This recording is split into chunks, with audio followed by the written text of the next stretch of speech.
Welcome to The Real Build. I'm your host, Bill Ryman, your broker builder. And today I have a special guest coming from Waukesha, Wisconsin. He has a passion for building homes, giving back to the community through Operation Finally Home, and being an industry leader for housing. He worked in many phases of construction before becoming a new construction salesperson, then owning his own real estate, land development, and home building companies. He served as president of Metropolitan Builders Association and president of the Wisconsin Builders Association. He is an industry panelist for housing and real estate summits in Wisconsin.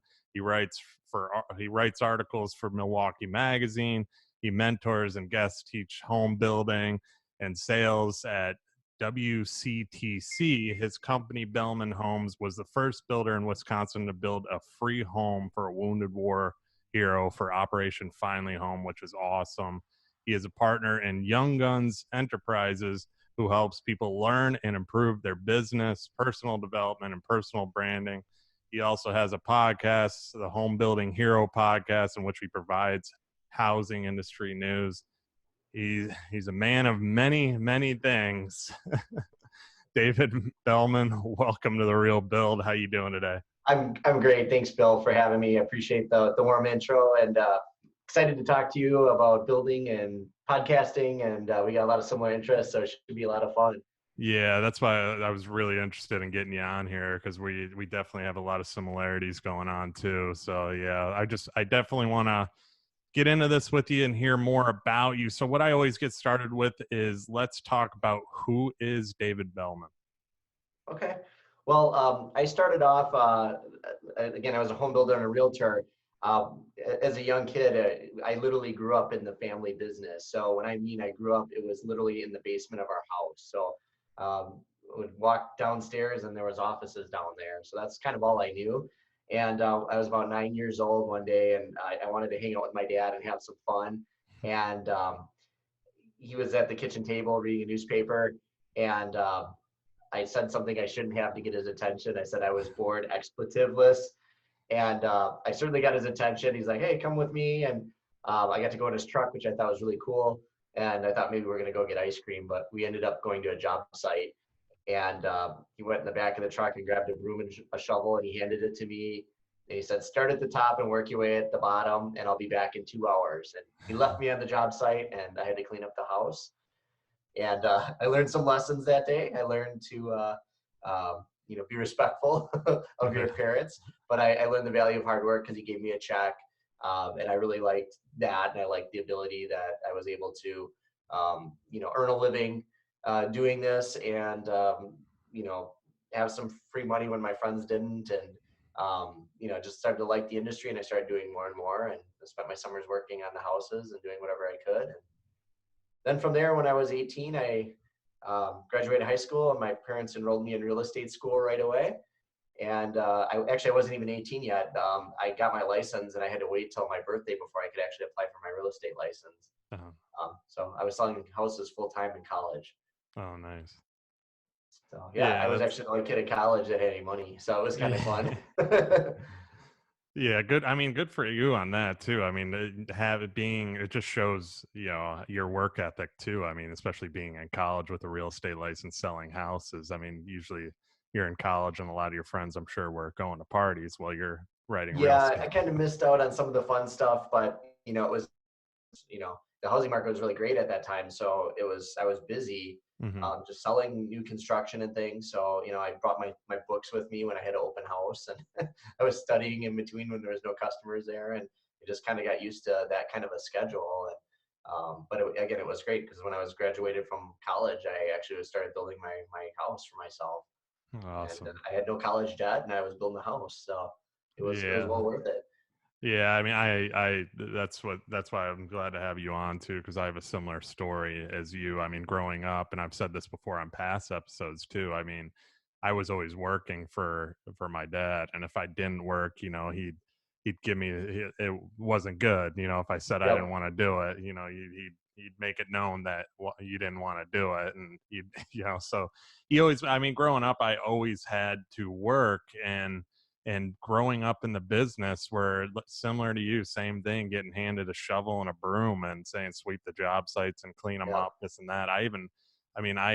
Like, I just started realizing now too, because in Florida, obviously we build out a block and there used to be stacks of, cement blocks. And you'd be like, well, I want that pile of block moved over to there, do it for me. And now realizing Yep. the older I got, realizing I'm like, that block never had to be moved. He just did it just to make me do something, Oh, and work sure. hard doing it. Yep. But, growing up in the business too, I mean, you never really think with, sweeping jobs and digging ditches, stuff like that, that you're going to do it, but you Yep. learn so much, and you hate it at first, but then you learn to love it. Yeah, you get the appreciation for the hard work, and you get the appreciation for Hmm. what goes into building the house, and you learn passively too how it goes together, and all those kind of things. And so Hmm. the other thing you get with that is I think you get some respect because as I literally have done probably every job in the company at some point, and so you kind of learn each position, and one that kind of helps you because if someone leaves or something, you can at least kind of fill in or you can explain what the job is. But Hmm. people appreciate the fact that just because your name's the same, you didn't get entitled to this position of owning the company. You had to work your way up towards it, and Hmm. so I think there's some respect there that helps, and it just makes things a lot easier when you've worked from the ground up. And nothing was handed to me, nothing was given to me. I had to work for it all, and I think that's the only way my dad would do it. Yeah, and I'm the exact same way. And growing up, you get the misconceptions from people that thinking that you are getting it all handed to you too. And I've said it, in the past too. If they only spent, a week in my life working for my father, they would know right away I didn't get anything handed to me ever. So, and Yep, that was a that's the big. same here. Yep, and you don't see that as much these days with kids and Hmm. things. So it's definitely a lost skill a little bit, and trying to get more kids back into the trades, and Hmm. so many opportunities in this industry. And a lot of kids just don't realize, like, when they're done with school, they just want to jump in and they want to be in management, or they want to be a podcaster or a YouTuber or Hmm. whatever it is. But sometimes you have to do the jobs that you don't like Hmm. first to get to where you need to go. And so you have to build that foundation, and do some of the dirty work sometimes to get in where you want to go and get to the company you want to be at, and the position you want to have. Hmm. Well, it's like, and I've said this multiple times before too. You doing that dirty work and actually learning too helped you in real estate, I'm sure too. Because you Absolutely. actually know the houses, how they're built from the ground up, which Yep. that's sales 101. Your Yeah, product. I mean, I put the lamppost in, and I did, it's like I helped put the flooring in on this one or whatever. So I was like, yeah, you kind of knew that. Hmm. The hard part for me was when I was selling, they put me into sales right away out of high school, and I was 17 years old, and I'm not a big guy as it is, so I was 5'4" and 120 pounds or whatever at the time, and I'm trying to sell houses to these adults, and so I had to really know what I was talking Hmm. about, and if I was going to sell anything, I had to be very knowledgeable, and I figured, well, I can learn as much as I can, and the more knowledge I have, the better. So, and it took me a while to get the comfort level with people. So, over the summer, I really worked hard, and I got my first sale, and then after that, I got the confidence, and then it was just like I was uh, kind of automatic after that. But I had to get that first one or two, and sort of learn who I Hmm. was, and luckily I had a growth spurt too, so that helped. But it was one of those things. And then I started studying psychology in college too, and really valuable to be able to learn how people are making decisions and somebody's personality, and being able to be at least aware of that, and how to help use that information to help get them what they really wanted.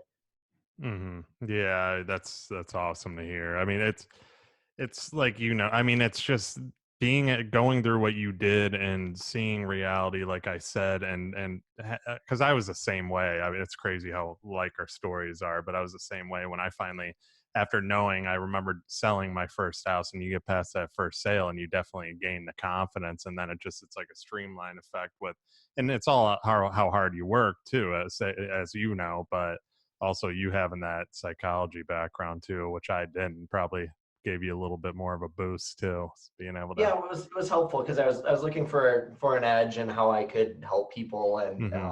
and again, I I think we're all naturally somewhat not confident in some area. And so I was always like, I was good at doing things and getting things done, but I was like, I'm not the most, natural. I was somewhat introverted, especially back then, maybe not so much now, but I was introverted. So I was like, okay, I need a way to, deal with people in a good way. And, it was scary at first because like, okay, I worked like all summer and I wasn't making any money for a while, other than doing the side work on the houses. But, once I got that sale and I was like, wow, now that's a lot more lucrative, doing Mm-hmm. that. And it's a lot less hard work, um, I don't come home filthy dirty, and, so I was just learning it. And then I saw some holes in the company, as I was starting to do this, because my dad was a very good builder, but he wasn't really good at marketing. He really Mm-hmm. wasn't interested in it, even in the little. And so I was studying some marketing in college and stuff too. And I was like, oh, here, I'm going to redo our flyers. And why don't we have this information? And it would be really helpful if we had that. So I just started kind of filling in the cracks. Because my dad was great in the field, but I was kind of better at that stuff. So that's kind of, we ended up being a good pairing because I was able to sort of fill in his weak spots and handle some of that marketing and add that into the company. So that was kind of neat to be able to do that too. Mm-hmm. Yeah, same thing. Yeah, the old school non-marketing approach, word of mouth approach is what I dealt with when I first got, Oh, sure. really Yep. Yeah. going in. The Yeah. handshake, and my dad didn't even have a computer Yeah. in the office. So yeah, he passed away this December. Sorry to hear that. But yeah, thank you. It's been tough to deal with that because he was a big influence. But yeah, even he started to learn a computer the last couple of years of his life, and but he would never have one at the office. So everything was on paper and notes, and so as I grew and started taking over the company, I started adding more technology in and things like that. And it was like, here, I'll just get this for you. So I always had to kind of, you know, get everything. But I think he was kind of amazed at, how much easier some of the stuff was made things once you had it set up Oh right. But he yeah. was always kind of fearful of it. Yeah, and less paper all over the office, and yeah, scattered, and a lot more organization too. So Absolutely. Yep. I want to, so getting into the next, so what was your reason you chose construction over other industries? I mean, we talked about how you got started in it. So what was your reason for, and we brushed on this a little bit, but let's go deeper into it.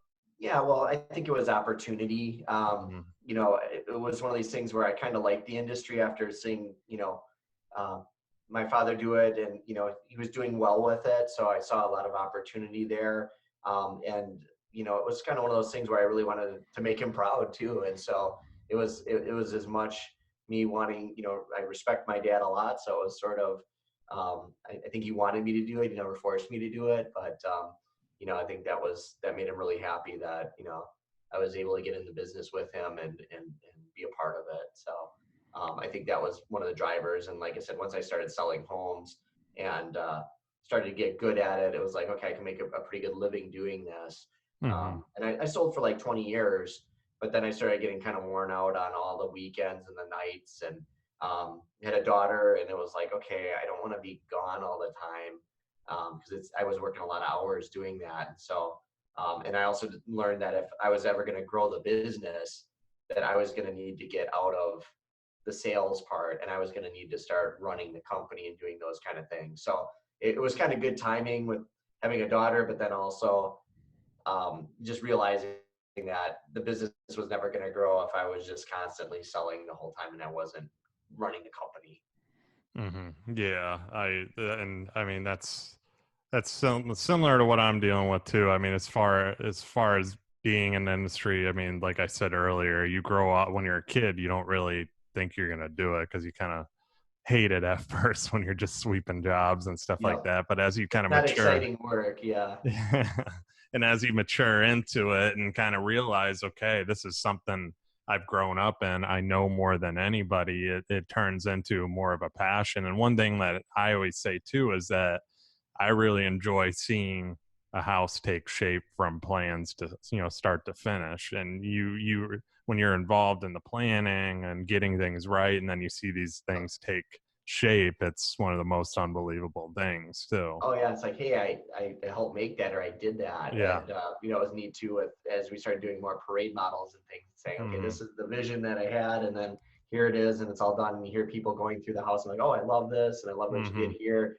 That's that's obviously very gratifying and can make up for the times when you're working those long days, or you're just Hmm. having a rough day, and then you'll go, hey, this isn't a house, this is actually someone's home, and they're raising their family here, and this is the roof above their head, and this is you know where they have a lot of their special memories. It's a huge investment that it's going to make them money in the future. It's going to be worth more one day when they sell it, and you start to realize the gravity of what you're doing. Like, this is actually really cool. So it sometimes you have to step back from the, well, they didn't like the color of this floor, to Hmm.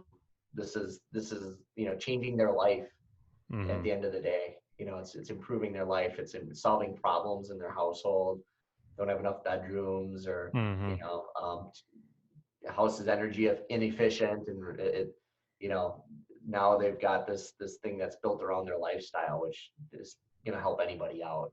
Yeah, and you guided them towards that too. I mean, and I've said this multiple times, it's one of the biggest investments of their lives too. And I mean, in being custom builders, that's what we're there for, is to kind of guide them, because we are custom. So we're customizing the home to them. It's not like a typical track home, or builder grade home. So we're actually doing things to help the process and streamline the process better, but make it a memorable experience too, as best as we can.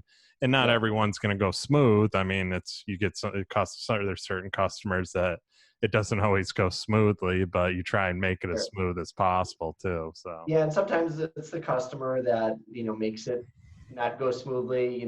Sometimes we have people that micromanage, and hmm. it's like, you picked us for a reason. You talked to all these builders, and you chose us for a reason. You have to kind of entrust us to do what we do, and we deal with this every day. We deal with the contractors every day, and we know how it goes together. But this is one of the few products that you buy where you can literally see the entire process unfold in front of you. You go buy a car, you don't sit in the factory all day watching them piece it all together. It just shows up at the dealership, right? Hmm. And with the house, it's like, yeah, you're going to the job site and you're seeing the good, the bad, and the ugly. You're seeing the day when, maybe not in your market, but in my market, you get a foot of snow on their newly framed house, and now their lumber is getting wet, and there's ice, and there's we deal with that sometimes. It's like, well, everything's designed to be able to handle that, but Hmm. you know, some people just don't deal well with those situations, and Hmm. they feel like, okay, is this wrong? Does this need to be redone? It's like, no, this is fine. Um, and then we have some too where we have people where they have like a relative, that comes out every day, and they're a builder in past life or whatever, and Oh um, yeah, yeah. they start giving them advice, and you're like, well, that's not really that's not really accurate. Or we had a guy that was a commercial guy, and it's like, well, yeah, we don't do that in residential, and here's why. And it's like a good idea, but that's not going to work. Yeah, yeah. So Or you get them there's an where, expert. yeah, or you get them where, they're wondering why every subcontractor you have isn't working on that job all at once, pretty much, Yes.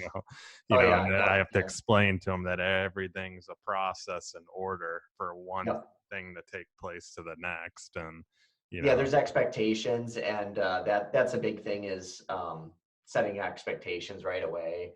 And I hmm. think that's one area where we've really worked hard in our company. Is my dad was always a great builder, built great homes.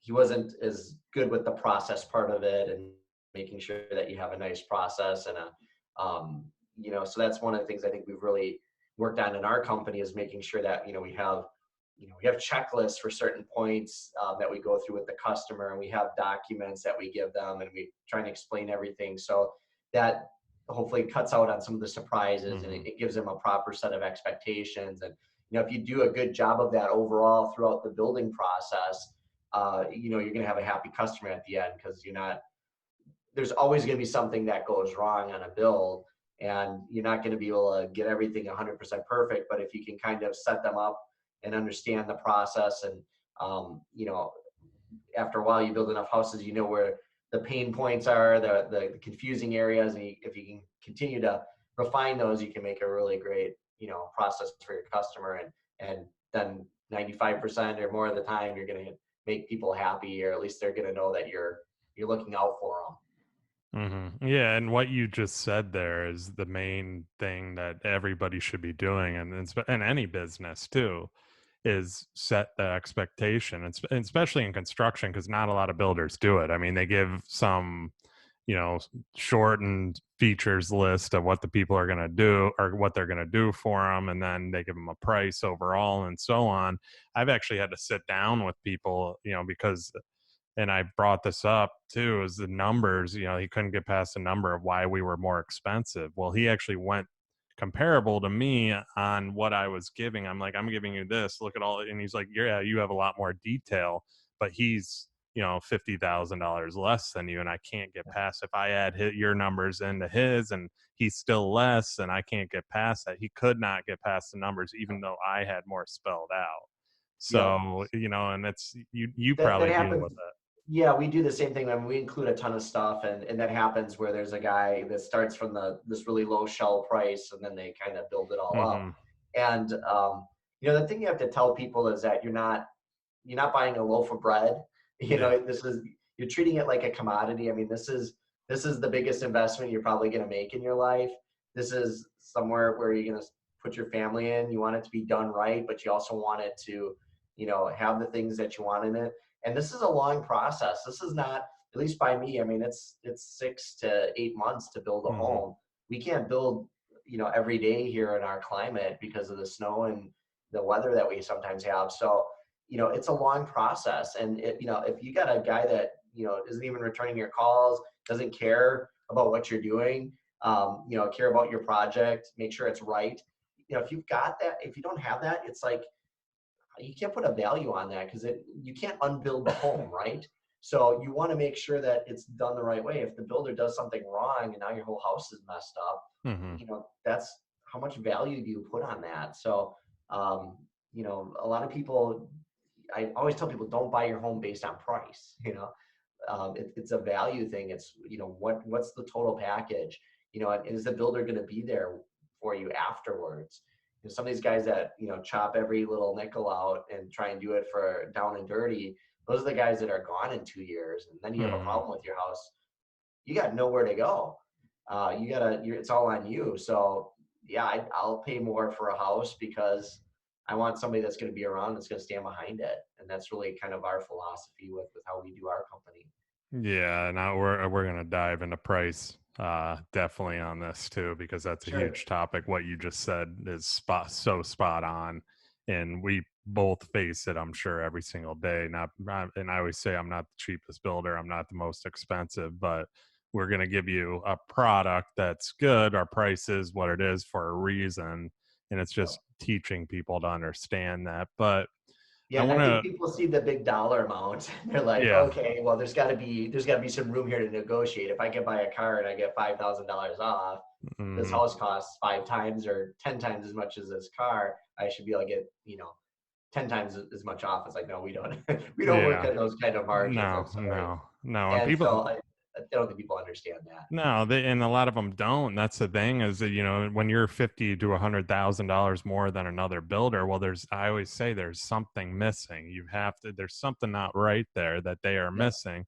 And I've dealt with that. Like here, dirt is super expensive. And I brought this one up too, is that dirt's super expensive. And one of my competitors was pricing, the guy told me he was pricing fill at like $30,000 to bring in fill, but it was bringing up a property of 12-foot elevation from probably 6 foot. So there's no way that that was going to cover it. But the builder was telling him, yeah, you're covered. And I was telling him, no, you're not even close. I was saying at Yep. least 70 minimum.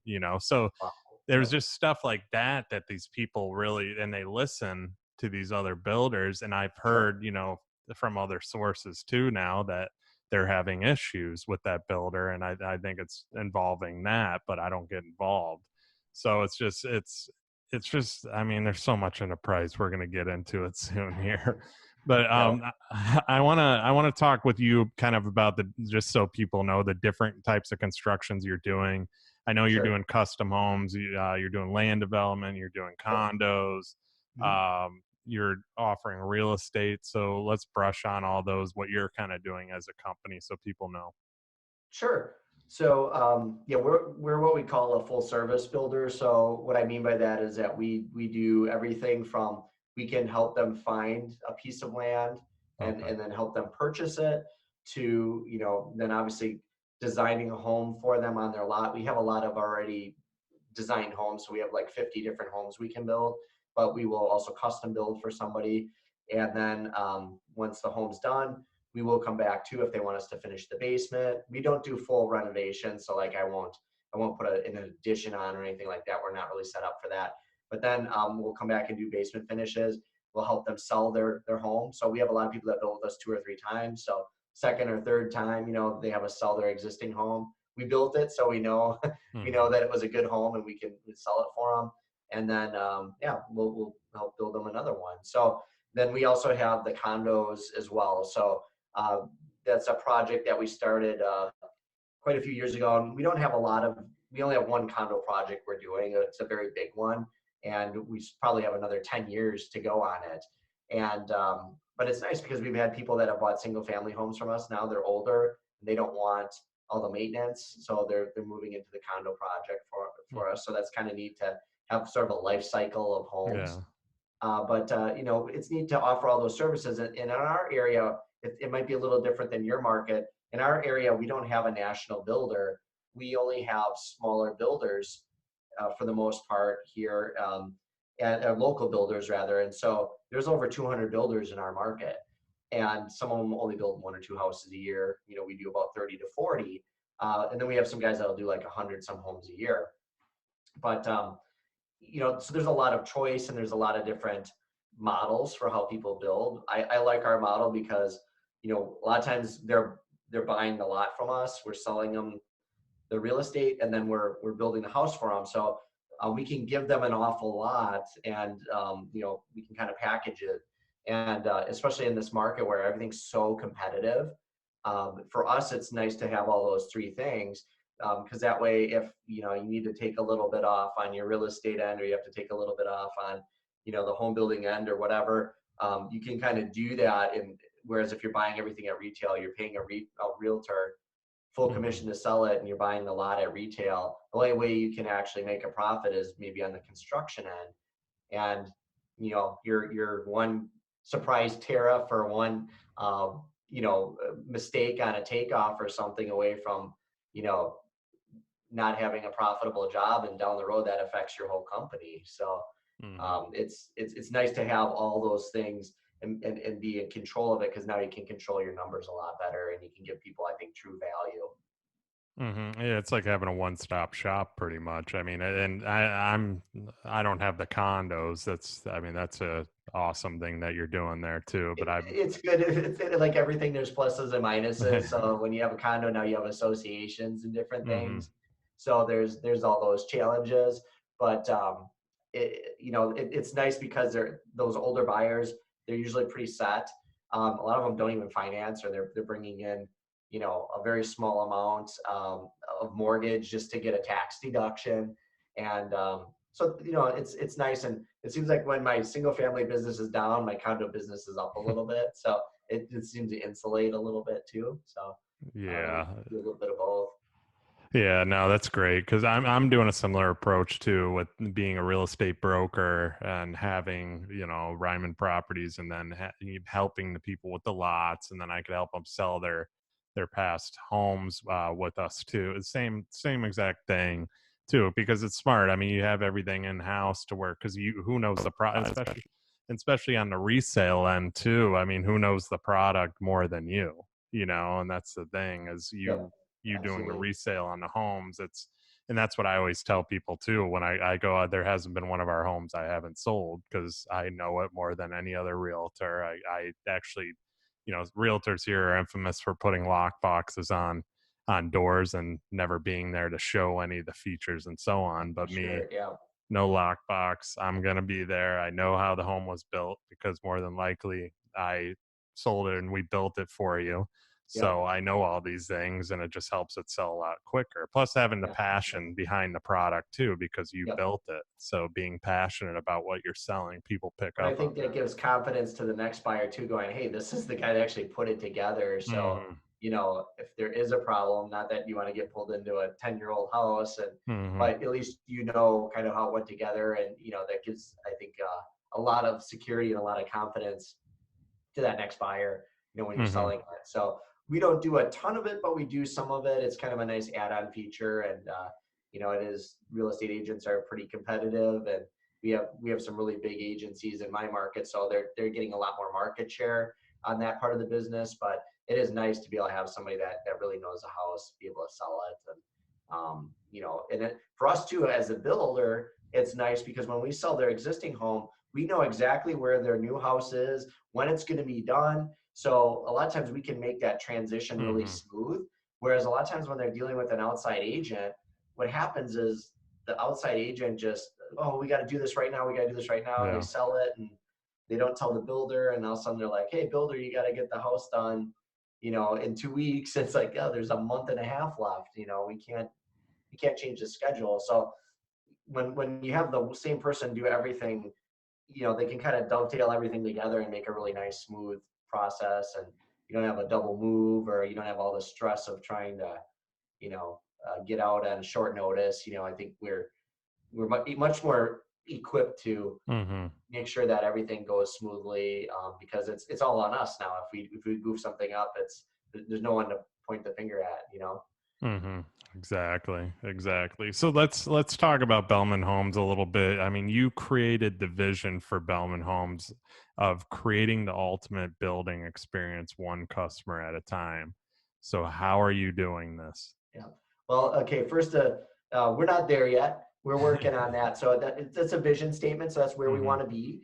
And I think we've made huge strides on it because, again, for us, the way we looked at it is we're not, every builder is different, and there's a lot of builders. And in order to stand out, you gotta do something better than everyone else. So, well, most builders will be like, well, I am the cheapest, or I'm the fastest, or everyone says I have the best quality, right? Well, quality is super subjective. So we said, you know what, we know we do good quality and things like that, but let's focus on our customer and the experience, and offering great service. And that will make a big difference for us because we don't have the capacity. We can't build 200 homes a year. Hmm. We always use the same crews over and over again. And, we have these guys that we really know and trust. So we know that we can deliver a very consistent experience. So let's work on that. And a lot of that was kind of what I mentioned earlier with having good processes and having things consistent. So we have multiple salespeople. So making sure each salesperson is making sure that they tell the customers the same things at the right times, making sure we have our paperwork together. When we have an issue with something, instead of just letting it go and having it happen again and again, we're going back and hey, let's notify them here. Let's change this. How do we make this better? So we're constantly, tinkering with our process and trying to make it better. We're trying to add a lot more touch points to our customers. I hire project managers that are a little bit more people. Because a lot of project managers, it's just like, you know, you know, don't call me unless the building's burning down, and we don't have that. They're communicating with people and developing that relationship. So at the end of the day, they're happy, and we're fortunate. We have very good reviews. If you go on Google and look at our Google reviews, we've got 4.9 stars or whatever on Google. So I think people enjoy that, and they come to us because of that. Is every single one perfect? No, we make mistakes once in a while as well, but it's, again, how do you rectify the mistake? How do you work through it? And then you get some people too, unfortunately, where no matter what you do and no matter how hard you work and bend over backwards, that you can't quite make them 100% happy. And we do a pretty good job too of filtering out people, and we want to make sure it's a good fit. So if we feel like they're not a good fit for our company too, we would rather walk away sometimes, than to try and take a customer that's gonna be super difficult and try and make it work. So we definitely are cognizant of that, and we try to get to the point where we can select our own customers. Hmm. That's the perfect world. We're not there yet, but word of mouth is huge. So we get a lot of people that come back, and we have one right now. We built for both their parents. One has a condo, one has a house, and now we're building for their son and daughter. So that's kind of cool to have those kind of multi-generational, um, referrals, for your home building company. Well, I mean, and for what you just said too, to actually focus on the experience, not many builders are. And it's like you also said too, it is more focused on price and how I can beat them out on price or cut corners here and there. Or, That's a game you don't win. yeah. That's a game you're going to lose, because there's always somebody that's going to, you know, be willing to do it for a little less. And Hmm. if you have to make at least a reasonable profit in this industry, or you're not going to be around.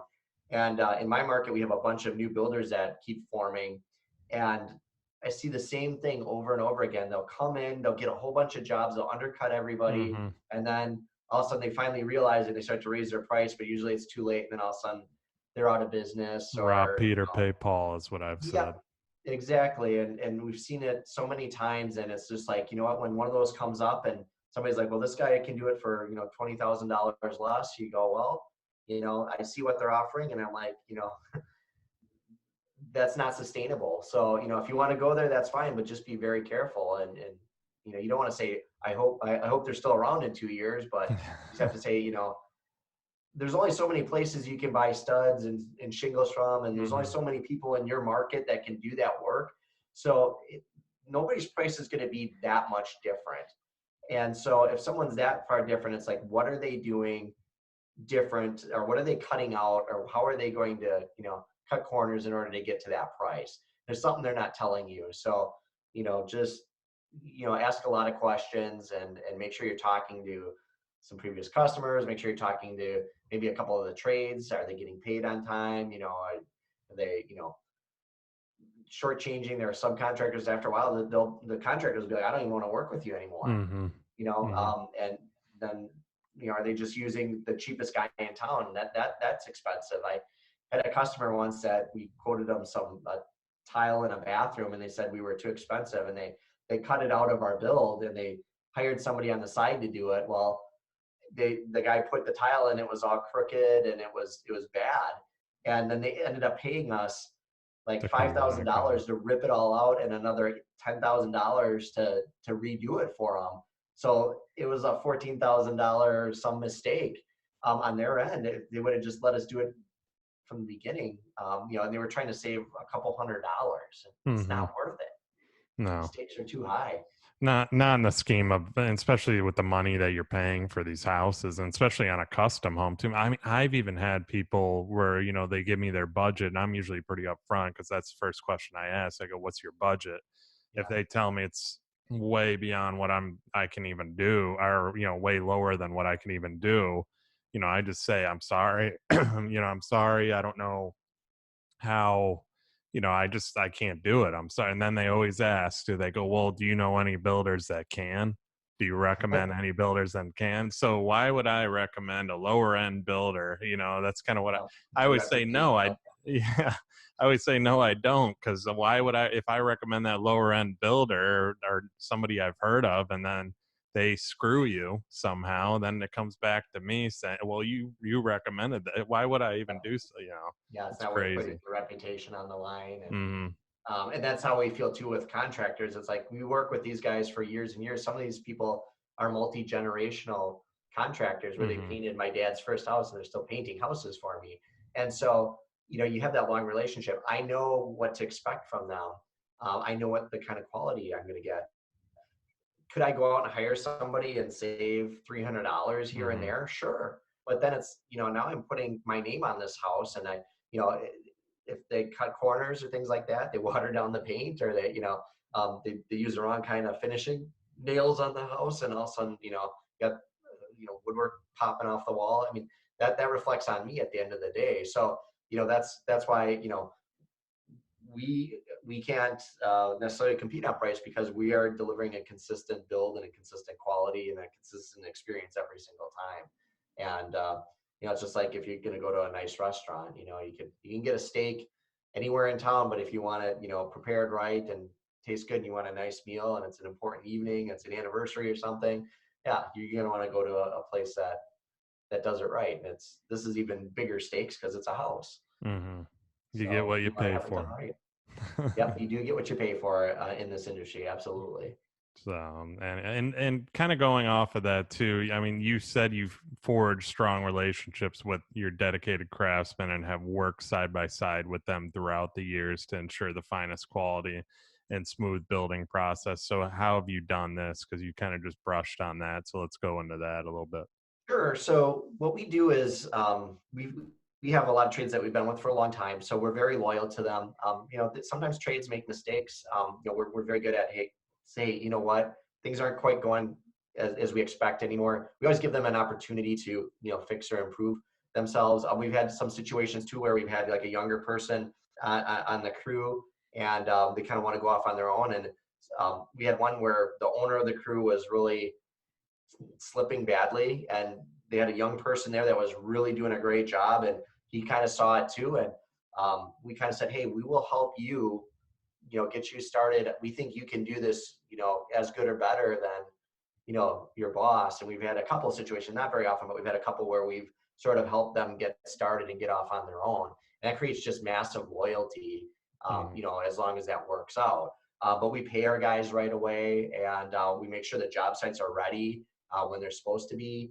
I get so many complaints from other subs that I work with, other builders, where they're like, yeah, I hate working for this guy. His job sites are always messy. They're not ready when they say. They're using the software that I don't think the project manager ever even goes out to the site. We're there frequently. We make sure that everything is going good, and making it seamless for our contractors. And a lot of our contractors talk to each other. So my plumber's on the phone with my electrician, going, hey, I just set the dishwasher. If you're in the area, can you wire it up real quick? And then it's done. And Mm-hmm. a lot of these, when you get a builder using new guys all the time, that never happens. And so a lot of times the guys in the field are working with each other, Yeah. and they're helping each other out. And it's like, hey, if I can make your job easier, you're making my job easier. So we have some camaraderie, within our trades, which is pretty awesome.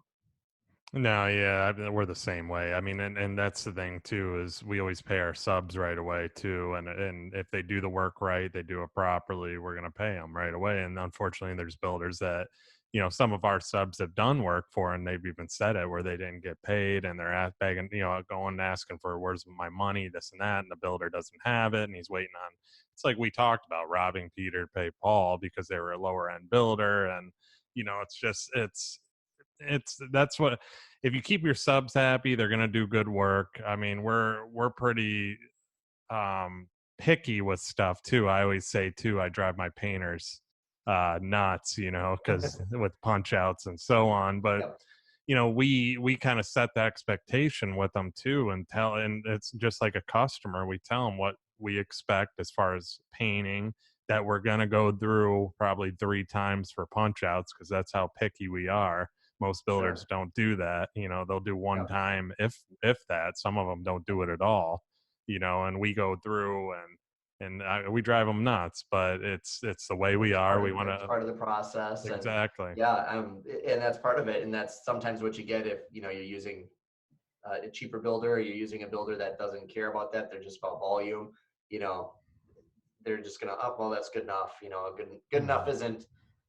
doesn't cut it for me. And that's just, again, if they are gonna pay a little bit more for you, then you got to deliver on that, and make it good. And again, there are some customers where they're going to maybe want something unreasonable, and you have to, sometimes you can do that little bit extra for them, and then there's other times where you have to say, that's just really not, like, they see a Mhm. little nick in a piece of woodwork. Well, it's wood. It's, it could be the grain. It could be, Mhm. we're not going to replace the entire, baseboard in your family room because you don't like that one little knot in that piece of wood over there.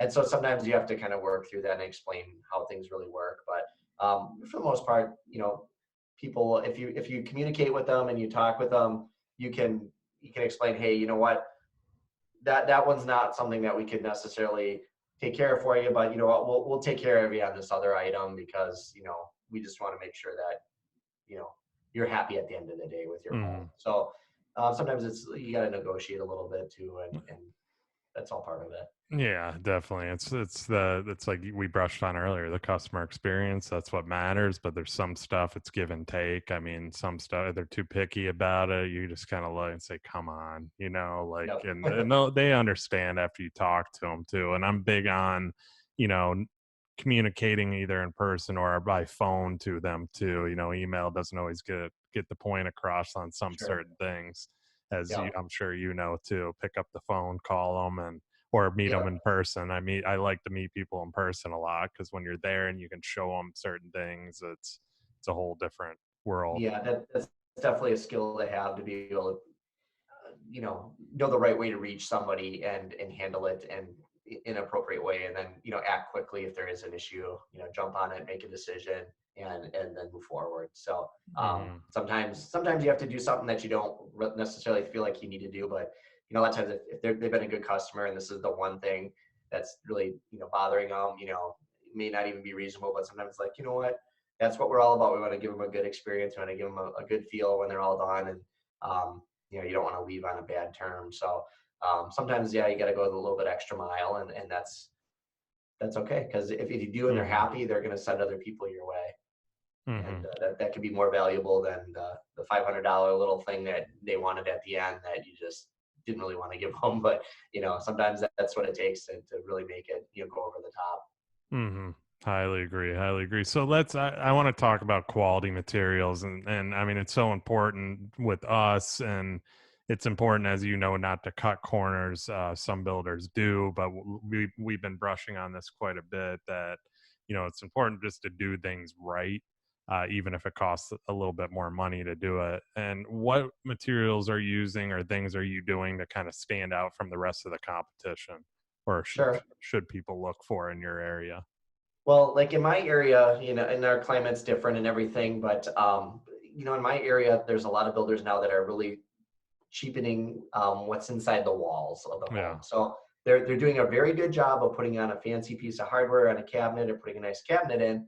But then what they're doing is, in order to drive the cost out, they're cheapening out inside of the wall where nobody looks. Hmm. And so, we actually created a document that's called "What's Behind Your Walls," because there were so many people that were buying these houses and like, why is my heating bill so high? And why is this and that?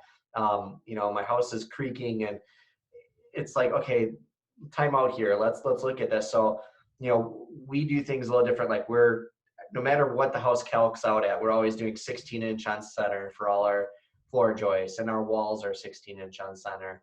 And we use 2x6 walls, even though we could get away with 2x4 walls. And Hmm. we do a double top plate on our framing instead of a single top plate. So everything's much more sturdy. And then it's on the insulation. In our market, a lot of people will use the 2x4 wall with our 13 bats. We do 2x6 wall with our 21 bats. Okay. So in 1 year, like, you can only save like maybe $1,000 doing that in our market. That's exactly how much it's going to cost more for you to heat your home if you do that.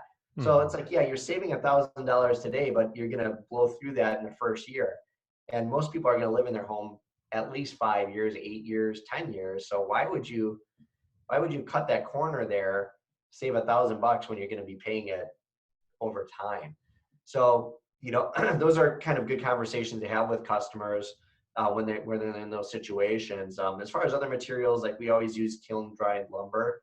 So here in Wisconsin, we have huge temperature fluctuations. It's be -10, and then it could be 50 degrees, and then in the summer it can be 90 degrees. So Hmm. you're gonna have your lumber kiln dried in our market just to get that moisture out, get rid of some of that variable.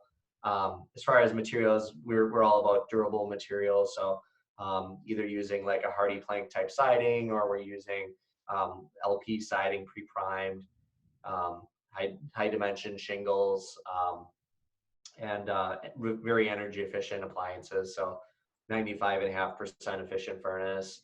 A lot of times we upgrade people into the variable speed units and things like that. So it's kind of like cooking, right? Like, you can have the best recipe and you can have the best chef in the world, but then if you're going and buying 3-day old fruits and vegetables and food, the meal's not going to taste right. It's the same thing with a house.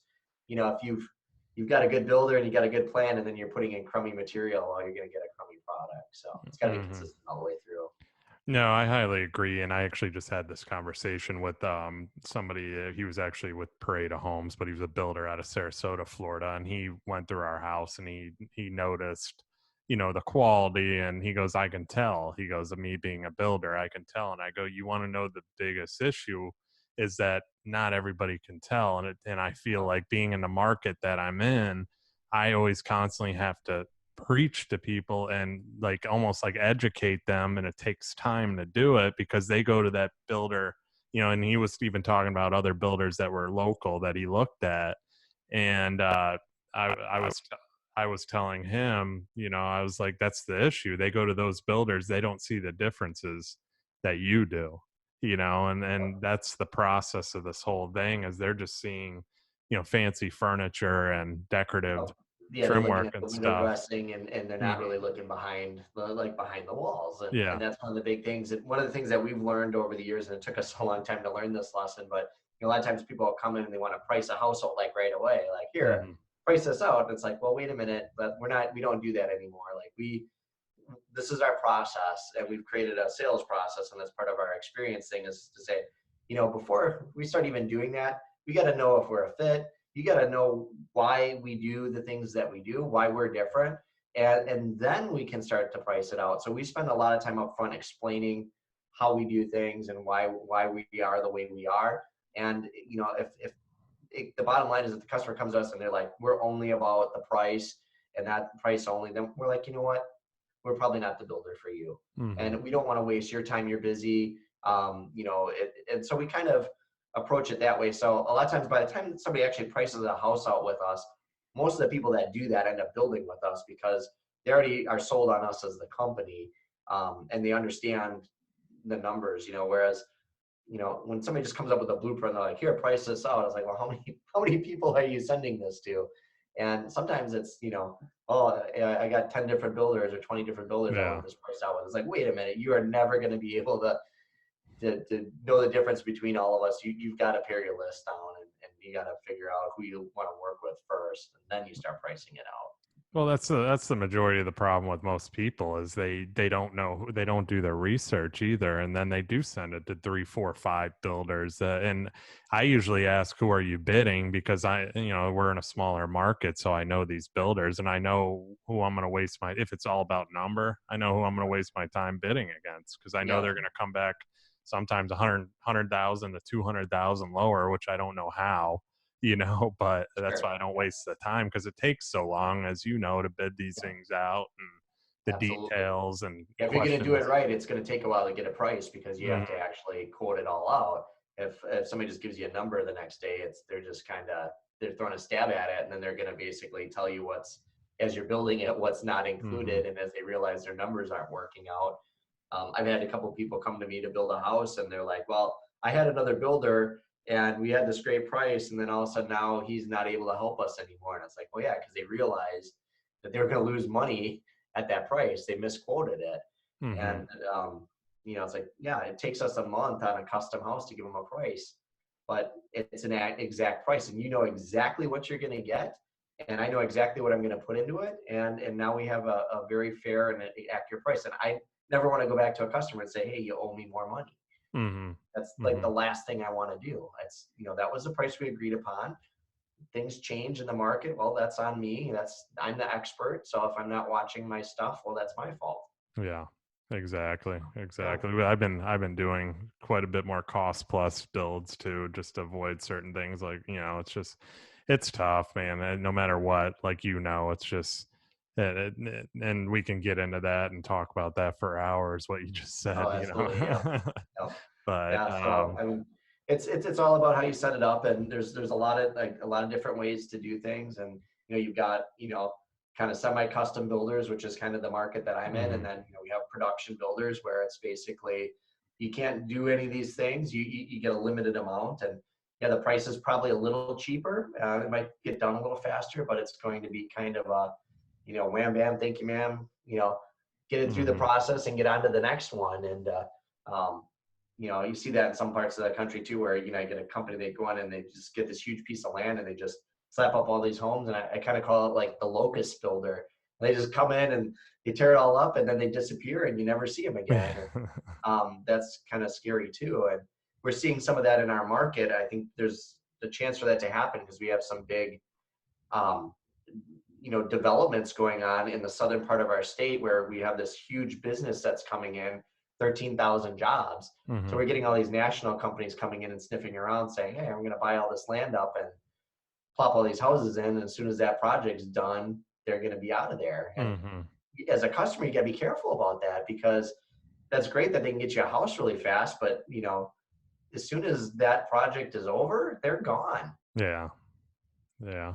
And so that's a weird thing that started happening just in our state because we have a good business climate, but it's you have to watch that too. Sometimes it's better to deal with the smaller, the mid-sized guy because they're around, they're part of the community, they're part of the fabric of that area, and Hmm. they're not going anywhere. Well, that's what I always say too, being family owned, operated like we are too. And I've even said that against people, to try and sell us because it is the long term experience, like me and you have talked about too. And that, me and my brother are the next generation in this company. We're not going anywhere. Where the other guys you're bidding are probably in their upper 60s, maybe even 70s. And are they going to Yep. be building in the next couple of years, 5 years? Uh, When you need something, where are they going to be? You know what I yeah, mean? the average age of a builder is like 68 or something like Hmm. that, 69 years old right now. And it's a hard business to get into. So you don't see a lot of younger builders, Hmm. at least not right now. There'll be more, but it's, and that's the same with the trades. The trades are aging out too. We're not Hmm. replacing them necessarily with younger people. So that's been one of the big industry challenges that we've had lately is trying to get new blood into the industry. And I think a lot of the older builders too, they survived this recession and they're trying to hang on now because for many years they probably were losing money and now they're trying to make some of that retirement back up. And but yeah, there's going to be a lot of institutional knowledge lost and things like that as a lot of these guys retire, and we got to pick up the slack somehow. Yeah, yeah, yeah. I highly agree on that one. I want to brush on this one's so big because you brushed on it a little bit. Let's talk energy efficient homes a little bit here. It's becoming almost a must these days, and there's a lot of codes that are even requiring more and more energy efficient Yeah. items in it. People are claiming they're doing green homes, but probably not total green. You say your energy efficient homes are hand built, stick by stick with Yep. premium materials and carefully crafted, by your tradesmen. What do customers need to look for with energy efficient homes, and what are you doing? Well, I think the big thing is that, there obviously are codes, and we're weird in Wisconsin. We actually have our own code. We have the Uniform Dwelling Code, so we're the only states that has our own code, which is good and bad because sometimes the international code, they put things in and it just doesn't make sense. A lot of times I've been finding now and learning that a lot of these international codes are getting these special interest groups coming in and they want to push a product. And so if they get it made code, they're guaranteed, sales. So, you have to be careful with that. But the big thing with energy, in my opinion, is you want to make sure that you put things in that have a decent payback in it. And so there's a lot of great products out there, but sometimes the cost of that product and then the amount of time it takes to pay it back, you're never going to see it. So you have to look at it and say, okay, if it's something that's paid back in less than 5 years or 7 years, it's probably worthwhile to do. But if you get a product that's going to take 15 years to pay back or more, you really got to be sure you're going to want to be in this house for a long time. The average person moves every like 8 or 9 years. Hmm. So when it starts to get beyond that, you're never going to get your money out of it. And so, and it's the same with green building. I mean, I don't think people talk about green building as much as they used to a couple of years ago. That was just all we used to hear, and now everyone's Hmm. just kind of like they assume everybody is doing it. Um, and I'm not. I work it into my company, but we're not. That's not our main focus. We're not going to make this home entirely green because I think that's a subjective term like quality. Hmm. Somebody that says, "Well, I'm using this green product. I got bamboo from China." Well, yeah, bamboo is a renewable wood. It grows very quickly, but is it really green? when you harvest it and you throw it on a boat and you ship it all the way across the country and then you truck it all the way, to your job site, is that really being green? It's a green material, but the process of getting it is not. So you might be better off getting a locally sourced, wood, that, you not have all the fossil fuel being burned just to get it over to you. So I think green is very subjective, and you got to be really careful about that. I do believe that we need to be better about some of the materials we use, how we dispose of the materials, those kind of things. Energy efficiency is vitally important, but you have to make sure that it has a decent payback. I think that's really a big thing, and obviously water conservation and things like that is important as well. But again, you have to balance between is there a good payback on it? And most consumers, I love it when a customer comes to me and they're like, I want a totally green home, and then you tell them how much it's going to cost. And they go, okay, no, that's how much is it just to do kind of green, and then you're like, well, we can do this and that. And Yeah. so a lot of times, or people come to you, I have to have this product, and they find out how much, and like, no thanks. Mm-hmm. Well, So there sometimes it's are, not quite as important as they yeah. say. Yeah, I mean, there are a lot of misconceptions to green, like you said too. I mean, people think it is something, but there is a lot more to it too. I Yep. mean, I've been through houses too where the realtor was like, "This is a complete green home. The AC is so pure, this and that," but they didn't do anything with the AC that was different than what we're doing on a regular home, Yep. And I was like, "Well, why is it so different?" They don't know I'm a builder, and I ask them and they go, well, it's got, a filter and air handler and this and that. And, the No. pure, it's just the stuff. And you just kind of look at them like, yeah, okay, Yeah. but Well, it's, they have like certifications, and sometimes people be like, I want to get this certification for my home. I'm like, okay, well, that costs $1,500. They're yeah. like, well, what do I get out of it? I'm like, well, basically, there's a report I send in, and you got to pay this guy to go look at it and then check off and say it's certified. A lot of times people are like, well, but you're building it. Yeah, I build it to meet that certification, but do you want to pay the extra money to actually get the certificate? And a lot of times these people are like, no, I don't want to pay for that certificate. So it's like, as long as it's built well, that's what I care about at the end of the Mm-hmm. day. So we used to certify all of our homes, and we just decided that it was an expense that really wasn't worth it. And with affordability being such a challenge now, I think, a lot of us are looking at those things and saying, do we really need to pay for that certification? Is it really going to help us sell more homes or not? Let's just do the right thing and build it the right way. But do we need that little piece of paper with it? Not necessarily. Mm-hmm. No, I agree. Yeah, like you just said, let's just build you a good quality home that's going to last. And, as far as where we can save you money, let's focus on that too, as far as energy and so on. Well, yeah, that $1,500 you get for that certification, I can upgrade your furnace, and you're going to get savings within the first 2 years, and you're going to start making money on it. Yeah. Whereas this piece of paper isn't going to do you any good. No, no, exactly. So put So, your money in the right things. And I think customers appreciate that when you're saying, hey, I think this would be a better way for you to invest your money. mm-hmm, I think mm-hmm. customers really appreciate that. No, highly agree. I highly agree. So, big topic, and me and you brushed on this a little bit, but I want to go into this one. What would you recommend builders do to help customers select the right contractor based on quality and not on price, and also based on service and experience, like we brushed on, and just Yeah.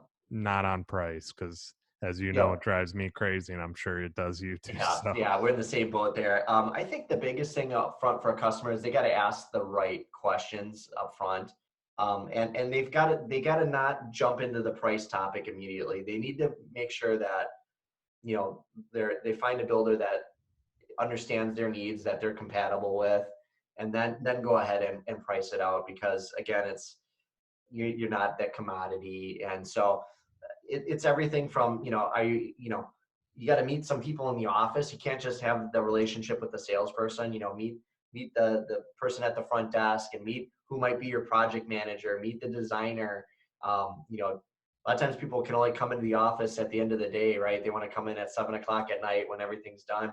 Well, you might have to go in during the day, and you might have to meet the staff and find out, are these people, you're going to be dealing with these people on a daily basis for the next couple months. So, are you comfortable with the people in the office that you're going to be working with? And, you can do those things. And and then go to the job sites too and just watch, park your car down the road and watch a job site for a little while. I mean, if the guys are, you know, swearing and they're frustrated and walking off the job, or they're, um, the job sites are a disaster, and there's, maybe that's not a place you want to deal with and do business with. So do a little looking, or check with, the builders association in the area, and find out, is this a reputable builder? Are they a member? There's a lot of things that you can do to, kind of pre-vet them. And price is probably one of the last things, even though that's the easiest because you can quantify it. Probably the last thing that you want to do. You want to kind of look at those other things, those intangibles first. Yeah, I mean, the problem is, like we talked about, I mean, a lot of them, they'll bid 2, 3, 5 builders because they heard from realtor, for example, gave them a list of builders and said, go bid these guys. They've been around for a while. So, they don't get the full they don't know the full expectation from a lot of the builders either, and they don't do their research on them. And I always tell people too, because I ask them right off the bat. I'm dealing with one today. I just got a plan through email, and they said, hey, we're tearing down our house, we want you to take a look at the plans and give us a price. And like we talked about earlier, they just sent the plan and want me to bid it. And well, Yeah. who else are you bidding? I tried calling her. I think, I got to call her back after this, but because I'm going to ask the questions. I'm going to be like, who are you bidding, if you don't mind me asking? And like you said, set the expectation up front that more than likely, once I hear who they're bidding, we're not going to be the cheapest one. And if that's what you're looking for, I don't want to waste my time or your time, because time's so valuable, and both, and Absolutely. everybody, as you know. Yep. And So, sometimes it's just a matter of, you got to understand what you're getting. Because if you just send out a, blank set of plans to 10 different builders, you probably don't have all the details in there that they need to properly bid it to begin with. hmm And so, all of a sudden you just go on the price. You don't even know what you're getting. hmm Um, you need to know what you're going to get. And in order to do that, you've got to sit down and you got to have some face-to-face meetings and go through everything and have a meeting of the minds on what are you actually doing, and what's the scope of this project. Because hmm just looking at a blueprint doesn't give you all the information that you need. And so, you've got to have that relationship up front, and work with somebody, and build that. And I think the big word is trust. You got to build that trust, and once you have that, then it's, a lot easier to help somebody and build them a great house. hmm Well, I've even done, like you just said too, meeting with them is so important. I've even met with them at their house. That even the Sure. one wherever or meet them at the property, where they're gonna build too, and get a feel for it and answer the right questions. Because not many builders even do that. Believe it or not, they get the plan, like you just Yep. said, and then they just send it out to their Yep. And subcontractors. just And throw out a number on it real quick yeah, and hope yeah. you get it. And It's like well, I mean, fishing. You just how do throw you a know line if, in there. yeah, that's the thing. How do you know if they want tile or carpet here, or how much, what they're going to spend on that tile, or what if they want wood floors here? If they want crown here, this ceiling detail's not what they want, and they got some picture on Pinterest, they like the ceiling, and it's Yep. just, it's like That's a it's, fun one too. Yep. Yeah, you hmm get these pictures in and make my house look like this. It's like, well, yeah, that's like it's a $3 billion house, and you've got a hmm $500,000 budget. yeah, yeah. That's not going to work. So yeah, that happens too all the time. Exactly. So We should anyway, call it builder therapy. yeah, yeah, yeah, and we can go Yeah. on and on about that Oh yeah. topic for Yep. probably hours too. I want to talk about your brand you've built. I mean, you were part of the Young Guns movement on LinkedIn. Yep. You also have a podcast now, the Home Building Hero podcast, in which you provide, housing industry news and so on. So obviously, you doing video and podcasts has helped you market homes and so on. So let's talk about marketing. What are some of the best, construction marketing strategies that you're doing? Because not Well, many of us are doing it. So, yeah, and I mean, I don't know if I can give you the best, because it's literally changing. What hmm worked a year ago doesn't work today, and what yeah. even worked 6 months ago isn't necessarily as effective. So, it's evolving because there's so much information available now on the internet, and there's all these great platforms, right? I mean, you hmm can go to YouTube, you can check out podcasts like we're doing right now, or you can, um, you can read blogs, articles. Video is huge right now. So there's a lot of different parts of the brand, but you know, um, I think there's a couple of things. You still have to sort of build your brand. And so some of that is um, a lot of different ways. So, you've got to kind of get your message out on who you are and what makes you different. That's really the biggest thing from if anyone builder is going to take something away is what sets you apart, what makes you different. And again, you can't go off of speed, you can't go off of price, and you can't go off of quality because everyone's going to say they're the best at all three of those. What really sets you apart? What makes you different? And like for me, for example, I can say, well, yep, I've given my time back to the industry. I help the technical college. I've given time at the builders associations and led the industry. I was at bill signings and helped get bills passed. So I like to position myself as a leader, as an expert in the industry. The other thing that I think differentiates us is that we do a lot of work within the community. So we actually, in the last 5 years, have donated a free home to a wounded war veteran every single year through Operation Finally Home. I know awesome. I can say this. I'm the only builder in Wisconsin that's donated 5 homes to a wounded veteran. That's a hell of a differentiator, pardon my language, but that sets me apart. And so that's branding, and that's what sets you apart. And then it's how do you market? And there's a lot of different ways. I think there's a lot of opportunity on social media, but that's only a piece of the puzzle. And you got to have a good website. You've got to have product that people can see, and so on and so forth. So there's a lot to that question, and some of it's just activity. Being able to say, okay, you know what, we're consistent about putting stuff out on Facebook. We update our website frequently. We do radio as well, so people know about the brand, because you want to get on people's short list. If somebody's thinking about building a home, I want them to think about me and maybe 1 or 2 other builders and be on the short list. And so that's when you have a good brand and then you have a good reputation to go with it. It's a lot easier to be on that short list. Yeah.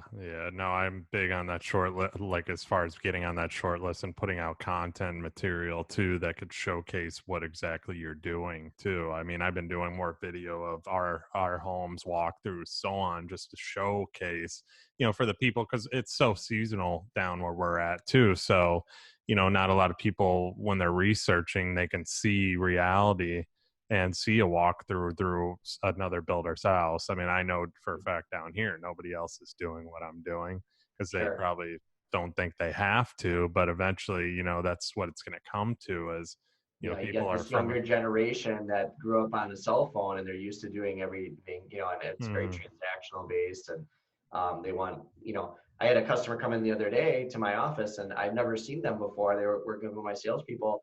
And first time they came in, they're like, yeah, we're going to build with you guys. We're already set on you guys. And I'm like, I just met you, how's that happen? But, they've been absorbing the content. They've been reading our blog and they've been watching some videos and maybe tuning in the podcast and all that stuff. And they've seen all the things that we do. And, I think one of the big marketing things that a lot of companies should be doing is putting helpful information out. And so instead of being like, you got to buy from me because I'm this, you got to buy from me. It's kind of like, hey, this is the things you should be doing, or this is how you should do this. This is the process you should go through.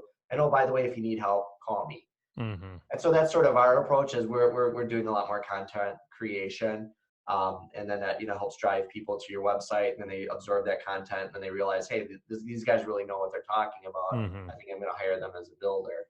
And so that's kind of a strategy I think more people are doing, and I think that's a good way to do it as well. But sometimes it's still confusing. Like you're like, hey, I've got this great promotion, I got this great site, and I can't get anybody to go look at this house. And sometimes it's weird because you got to not rely too much on social media, because now you're at the mercy of that platform. And so a lot of times, like Facebook was great for a couple of years, and now it's really hard to do a lot of business on Facebook unless you're paying for every single thing that you do, because now now that they're public. It's just a business. So it's like it's just an advertising platform now for a business. So if you don't pay to put your little ad in like a billboard or something, you're not going to get recognized and noticed. So No, I agree.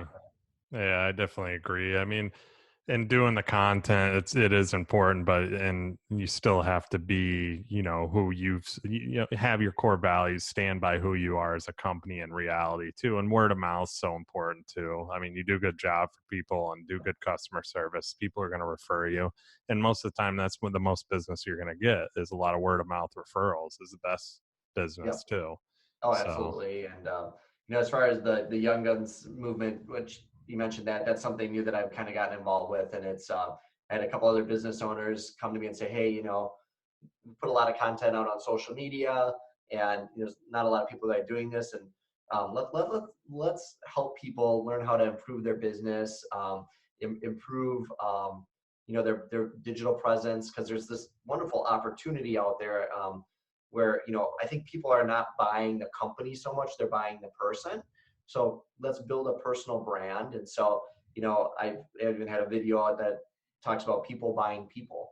mhm. And if you look, like when an iPhone comes out, what do? They don't just show pictures of his iPhone all over. Tim Cook comes out from Apple and he starts talking about the product and why it's so great. And you're buying sort of Tim Cook, right? You're buying that person. Before the big fiasco with Papa John's, right? You're buying Papa John. It is his persona. So I think people buy that person behind the company, because a company is sort of a nebulous term, and Mhm. there's no emotion behind it. But you make a connection with a person. You're watching their videos all the time. Like, I really like that person's philosophy. I like what that person's all about.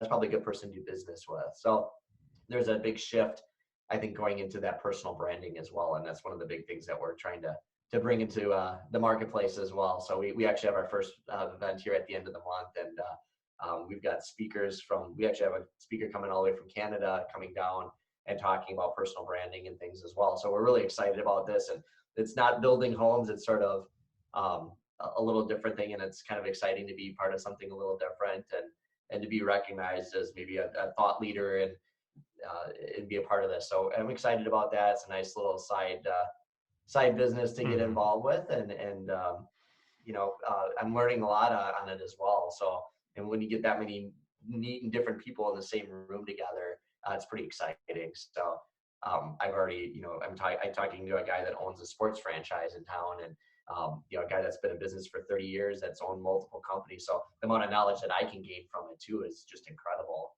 Mhm. So No, it's yeah, you're kind of like a mastermind group almost. But yeah, I'm which pretty is excited about that too. awesome, man. Yeah, and this kind of gets me. I always like this question. Is one of my favorite questions I've been asking every guest on my show. So, and it's more of a personal question. You have built an amazing company, and your brand continues to grow every single day. What lessons have you learned throughout your journey that we should all apply to our own business or lives that can help us all grow?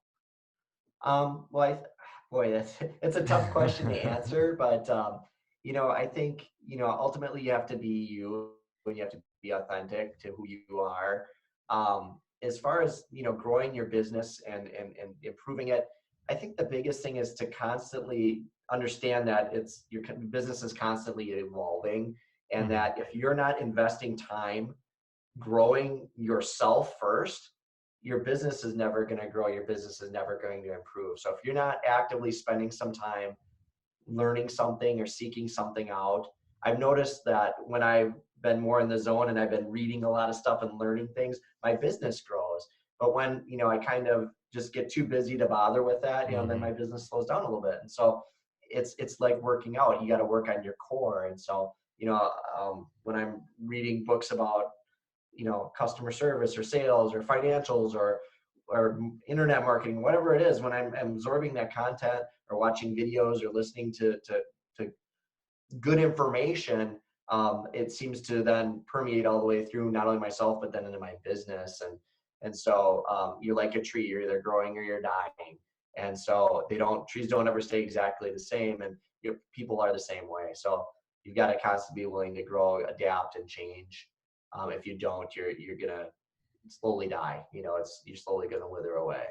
Yeah, no, I highly agree on that. It's all about personal development, all about like learning every single day as much as possible. Because if you're not, I agree. I got that same feeling too. Whenever I'm reading something new or trying to better myself and really focus on, getting better, things do get better business wise. But then when you're spot on with that, what you just said, when you're all over the place and Yep. you're just distracted and from different angles too, then things kind of just go stagnant too. So that was spot on. big time. Yeah, and it's hard because we get into these, things where I got to get this done, and I got to get this done, and sometimes you're kind of working in reverse. It's like a car Hmm. stuck in mud. The faster you spin the wheel, it seems like you're doing something, and it seems like you feel like rewarded that it's moving, but yet at the same time you're going nowhere. And Hmm. so sometimes you have to watch that and say, hey, I'm spinning my wheels here, so I need to, you know, need to Yeah. slow down a little bit and change my direction a little bit before I keep going. And so sometimes we need to course correct in our Hmm. lives, and it's hard to sometimes step aside and see that. So Yeah, exactly. I've been asking this one a lot too, just because, everybody usually asks about your past, but I want to know more about your future, whether it's business, life, where will you be in the future? Who will you be next 5, 10 years? Where do you oh want to boy, yeah, it's I'm in a little bit of a transition point. Just it was a family business. Like I said, my father passed, so right now I'm kind of in this mode of going through his estate and trying to work through that. But so that's a little bit of a pulling me off my main course thing. But I plan on building for a while yet. I have a new subdivision that I'm starting. I'm really excited about, and it's kind of different from what other people are doing. So it's kind of a single family condo project in a rural area, which there isn't one out there like that. So I like to blaze new trails. I like to sort of be a leader in the industry as far as doing things different. A lot of times I think when people are going right, I'm going left. And that's just kind of how I've been lately. And, obviously like this young guns thing, I don't think there's any other builder that would be like wanting to go out and do public speaking and things like that. And but that's just something that I do. One of the things I'm really focused on right now too is affordability with houses. So I'm concerned about where pricing is and things. So I've been actually going out and talking with different groups about the challenges that our industry faces and why new homes are so expensive. Trying to change some minds and get people to work on this because I think it is a huge issue in our country. And been doing some talks on that, and someday I'm going to write a book. I keep saying I want to do it, but I think I'm getting closer to that. And so, but sometimes you have to sort of carve aside time for that. And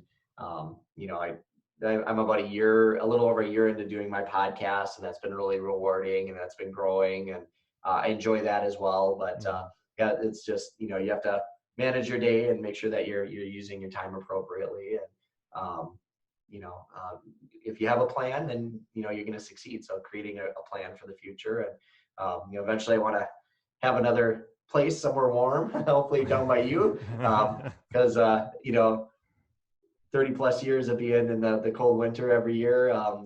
These months are tough for us up here. January and Mhm. February, it's dark early, a lot of snow and cold, and be nice to spend some winter somewhere warm. Yeah, can't blame me there. Can't. Yeah. So that's awesome. And final question: and this is what I ask everybody, and this is what my show is all about. What exactly do people need to look for when building a new home, and why should they choose David Bellman as their builder of choice? Well, I think you want to look for, again, that good fit. You want to look for Hmm. that company that matches what you're looking for, because you're not just buying the home. It's a process. So I think you want to make sure that you found somebody that you're really comfortable with, and somebody that you can get behind. It's reputation, it's good trades, it's quality, it's value, it's all those things. It's the whole package. Hmm. And then as far as why somebody should buy from me, I think it's because of, again, the reputation that I've created, the company that I built. We're not just about building houses. Like I said, we're about the community. We're about the ultimate building experience. So that's why someone's going to want to come to me, because we're going to provide them, a great house, a great experience.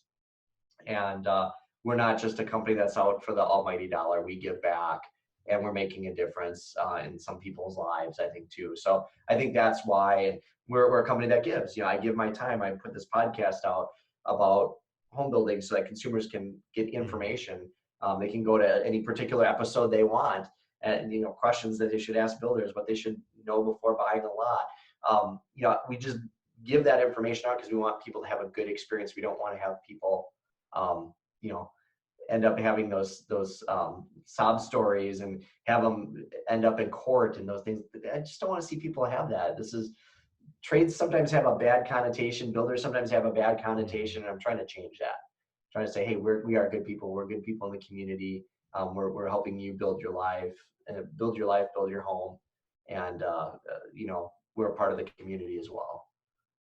Awesome, man. David, this has been awesome. I mean, it's a lot of stuff I like pretty much everything I can relate to you on a lot of different levels. I've learned that in this episode for sure. I mean, we have a lot of the same mindset on Yeah, things, absolutely. Yeah. which is awesome. And I really appreciate you taking the time to come on here today.